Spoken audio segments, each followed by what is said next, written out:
बुद्ध की कथा। जंगल की यात्रा।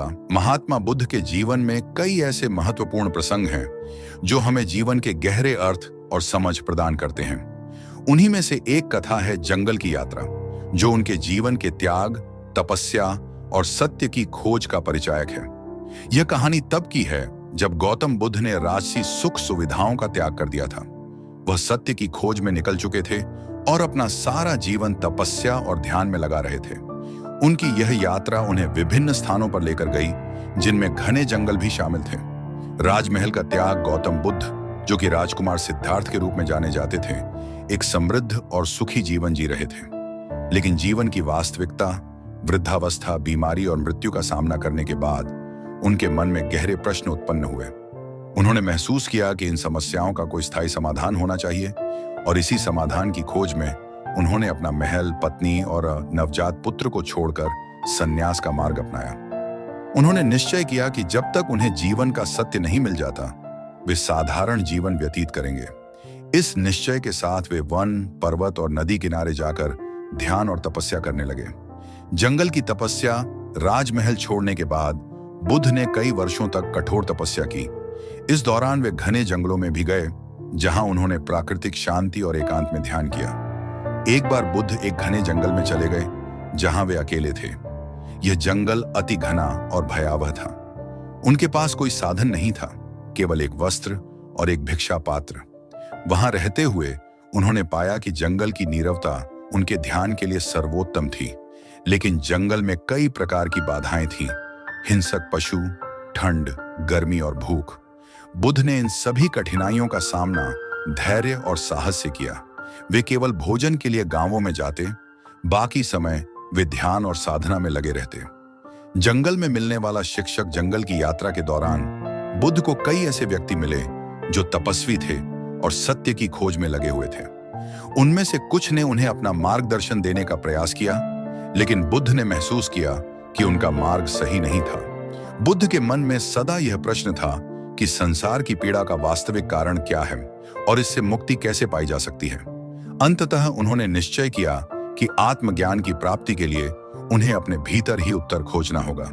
इसके लिए उन्होंने जंगल के गहरे भाग में जाकर वृक्ष के नीचे ध्यान लगाने का निर्णय लिया। बोधि वृक्ष के नीचे ध्यान। बुद्ध ने अपने ध्यान के लिए एक पीपल के वृक्ष का चयन किया, जिसे बाद में बोधि वृक्ष के नाम से जाना गया। उन्होंने निश्चय किया कि जब तक उन्हें ज्ञान की प्राप्ति नहीं होती, वे इस वृक्ष के नीचे से नहीं उठेंगे। वे लगातार ध्यान में बैठे रहे, बिना किसी शारीरिक जरूरत के प्रति ध्यान दिए। इस दौरान उन्हें माया, इच्छा और अहंकार से लड़ना पड़ा, लेकिन उन्होंने धैर्य और संकल्प के साथ सभी बाधाओं को पार किया। उनके इस गहन ध्यान के परिणाम स्वरूप उन्हें अंततः निर्वाण की प्राप्ति हुई।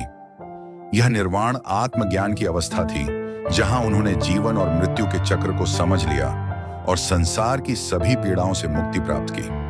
बुद्ध ने जाना कि जीवन में दुख का कारण तृष्णा, इच्छा है, और तृष्णा को त्याग कर ही मनुष्य दुख से मुक्त हो सकता है। जंगल से वापसी और धर्म का प्रचार।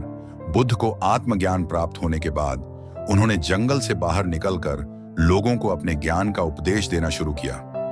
उन्होंने सिखाया कि मध्यम मार्ग, यानी अति भोग और अति त्याग के बीच का मार्ग ही जीवन में संतुलन और शांति ला सकता है। उनके इस उपदेश ने हजारों लोगों को प्रभावित किया और धीरे धीरे उनके शिष्यों की संख्या बढ़ने लगी। बुद्ध ने अपने पूरे जीवन में एक सरल और त्यागपूर्ण जीवन व्यतीत किया। उन्होंने हमेशा सिखाया कि हर व्यक्ति के भीतर बुद्धत्व, यानी ज्ञान की क्षमता होती है, और इसे प्राप्त करने के लिए केवल धैर्य, ध्यान और सच्चे मार्ग का अनुसरण करना आवश्यक है। बुद्ध की शिक्षाएं। बुद्ध की यह जंगल यात्रा उनके जीवन के एक महत्वपूर्ण मोड़ का प्रतीक है। इस यात्रा ने उन्हें जीवन के वास्तविक सत्य की प्राप्ति कराई और उन्होंने संसार को अपने ज्ञान से आलोकित किया। उनकी शिक्षाएं आज भी प्रासंगिक हैं और दुनिया भर के लोग उन्हें अपने जीवन में अपनाने का प्रयास करते हैं। 4 आर्य सत्य। बुद्ध ने अपने ज्ञान में 4 प्रमुख सत्य बताए। दुख सत्य है। दुख का कारण तृष्णा है। तृष्णा का अंत ही दुख का अंत है। दुख से मुक्ति पाने का मार्ग अष्टांगिक मार्ग है। अष्टांगिक मार्ग सही दृष्टि, सही संकल्प, सही वाणी, सही कर्म, सही आजीविका, सही प्रयास, सही स्मृति और सही ध्यान। निष्कर्ष, महात्मा बुद्ध की यह जंगल यात्रा जीवन के सत्य की खोज का प्रतीक है। उनकी तपस्या और ध्यान की प्रक्रिया ने उन्हें उस बिंदु तक पहुंचाया जहां उन्होंने न केवल अपनी आत्मा का उद्धार किया, बल्कि पूरी मानवता को दुख से मुक्ति पाने का मार्ग दिखाया। उनके द्वारा दी गई शिक्षाएं हमें यह सिखाती हैं कि जीवन में शांति और संतोष तभी मिल सकता है जब हम अपनी इच्छाओं और अहंकार को नियंत्रित करना सीखते हैं और सच्चे अर्थों में अपने भीतर के सत्य को पहचानते हैं।